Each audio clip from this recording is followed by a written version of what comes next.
ನಿಧಿ ಒಪ್ಪಿಸಿ ಬೀದಿ ಪಾಲಾದ ಬಡ ಕುಟುಂಬ. ಪ್ರಾಮಾಣಿಕತೆಗೆ ಸಿಕ್ಕ ಪ್ರತಿಫಲವೇನು? ಸಿಕ್ಕ ಬಂಗಾರ ಬಡ ಕುಟುಂಬದ್ದೋ ಅಥವಾ ಸರ್ಕಾರದ್ದೋ? ಎಲ್ಲ ಇನ್ನು ಮಾಡ್ಕೊಡ್ತೀವ ನಾವು ನಿಮ್ಗೆಲ್ಲ ನಿಮ್ಗೆ ಏನೇನು ಬೇಕಾನು ಮಾಡ್ಕೊಡ್ತೀನಿ. ನಿನ್ನ ನೋಡ್ಕೊಡ್ತೀನಿ. ನಿನ್ನ ಮನಿ ಇಲ್ಲ ಏನ ಮನಿ ಕೊಡ್ತೀವಿ ಅನ್ನು ಹೇಳ್ಯಾರ ಫೋನ್. ಹೌದು ವೀಕ್ಷಕರೇ, ಪ್ರಸ್ತುತ ಬಂಗಾರದ ದರ ಗಗನಕ್ಕೇರಿದೆ. 1 ಗ್ರಾಂ ಚಿನ್ನ ಕೊಳ್ಳೋದು ಬಡ ಕುಟುಂಬಗಳ ಪಾಲಿಗೆ ದೊಡ್ಡ ಸಾಹಸವೇ ಸರಿ.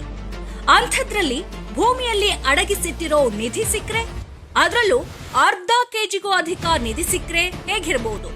ಗದಗ ಜಿಲ್ಲೆಯ ಲಕ್ಕುಂಡಿಯ ಒಂದು ಬಡ ಕುಟುಂಬಕ್ಕೆ ಈ ನಿಧಿಯೇ ಶಾಪವಾಗಿ ಪರಿಣಮಿಸಿದೆ.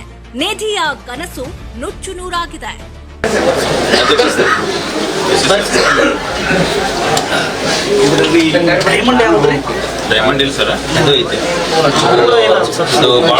ಹೌದು, ಪ್ರಾಮಾಣಿಕತೆ ಮೆರೆದು ಸರ್ಕಾರಕ್ಕೆ ನಿಧಿ ಒಪ್ಪಿಸಿದ ಈ ಬಡ ಕುಟುಂಬ ಒಂದು ಸ್ವಂತ ಸೂರು ಇಲ್ಲದೆ ಬೀದಿಗೆ ಬೀಳುವ ಆತಂಕದಲ್ಲಿದೆ.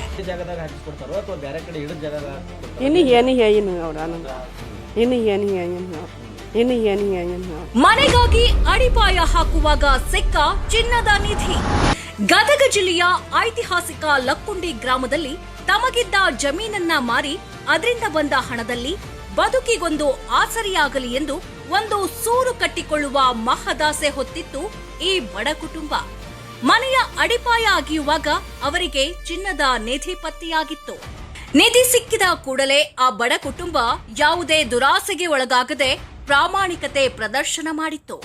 ಸಿಕ್ಕ ಸಂಪೂರ್ಣ ನಿಧಿಯನ್ನ ಜಿಲ್ಲಾಡಳಿತಕ್ಕೆ ಒಪ್ಪಿಸಿತ್ತು. ಅದೇ ಜಾಗದಾಗ ಹಾಕಿಸ್ಕೊಡ್ತಾರೋ ಅಥವಾ ಬೇರೆ ಕಡೆ ಇಡೋ ಜಾಗ ಅಲ್ಲ. ಈಗ ಮತ್ತೆ ನಿಮ್ಗೆ ಬಂಗಾರ ವಾಪಸ್ ನಮ್ಗೆ ಬೇಕು ಅನ್ನುವಂತ ಮನಸ್ಥಿತಿ ಬಂದಿತ್ತಲ್ಲ, ಯಾಕೆ ನೋಡಾಮೆ ಮುನಿ ಮನಿ ನಮ್ಮ ಭಯ ಅನ್ಸ್ಕೊರಿ ನಿಮ್ರಿ ಇನ್ನು ನೀವು ಯಾಕೆ ಕೊಡ್ರಿ ಅನ್ನೋರು ನಾವು ಬ್ಯಾಡ ಅನ್ನಿ ಅಂದ್ರೆ ನೀವು ಯಾಕೆ ಕೊಡ್ರಿ ನಮ್ಮದು ಒಂದು ಅದು ನಮ್ಮ ಬ್ಯಾಡ ನೀವು ನಾವು. ಕುಟುಂಬದ ಪ್ರಾಮಾಣಿಕತೆಗೆ ಸಿಕ್ಕ ಬಹುಮಾನವೇನು? ಅದೇ ಒಂದು ಹಾರ, ಒಂದು ಶಾಲು. ಅಷ್ಟು ಬಿಟ್ಟರೆ ದೊಡ್ಡ ಆಘಾತ ಆ ಕುಟುಂಬಕ್ಕೆ ಕಾದಿತ್ತು. ನಿಧಿ ಪತ್ತೆಯಾದ ಕೂಡಲೇ ಅಧಿಕಾರಿಗಳು ಆ ಸ್ಥಳವನ್ನ ನಿಷಿದ್ಧ ಪ್ರದೇಶ ಎಂದು ಘೋಷಿಸಿದ್ದಾರೆ. ಈ ಆದೇಶದಿಂದಾಗಿ ಅವರು ಕಟ್ಟಲು ಆರಂಭಿಸಿದ್ದ ಮನೆಯ ಕಾಮಗಾರಿ ಅರ್ಧಕ್ಕೆ ನಿಂತು ಹೋಗಿದೆ. ಈ ಕಡೆ ಮನೆಯೂ ಇಲ್ಲದೆ, ಆ ಕಡೆ ಸಿಕ್ಕ ನಿಧಿಯೂ ಇಲ್ಲದೆ ಕುಟುಂಬ ಇದೀಗ ಅಕ್ಷರಶಃ ಬೀದಿ ಪಾಲಾಗಿದೆ.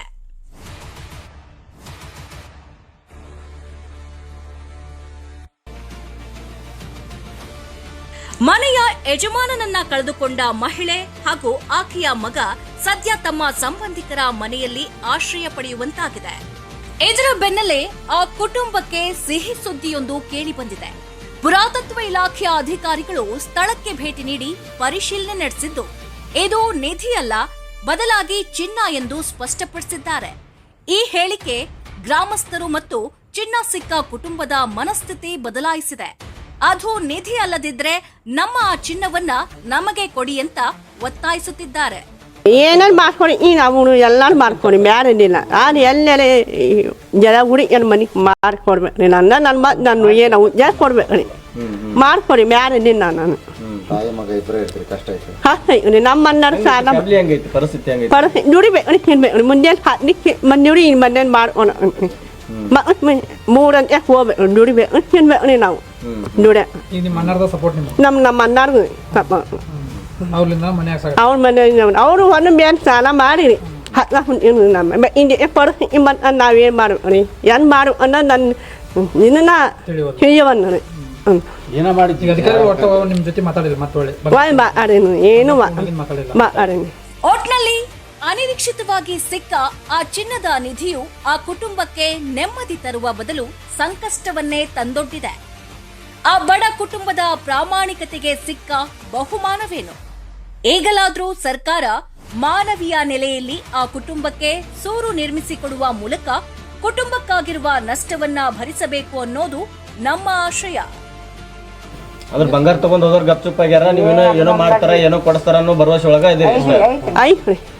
ಬರೋಸಿ ಹೋಗ್ಯಾರ ಮಾರ ಅವನು ನಿಮ್ಮ ಮಗನ ಹೋಗಿ ಕೊಟ್ಟಿದ್ದ ಬಂಗಾರನ್ನ ನನ್ನ ಮಗನ ಮೆಂಬರ್ ಕೈಯಾಗ ಕೊಟ್ಟು ನನಗೆ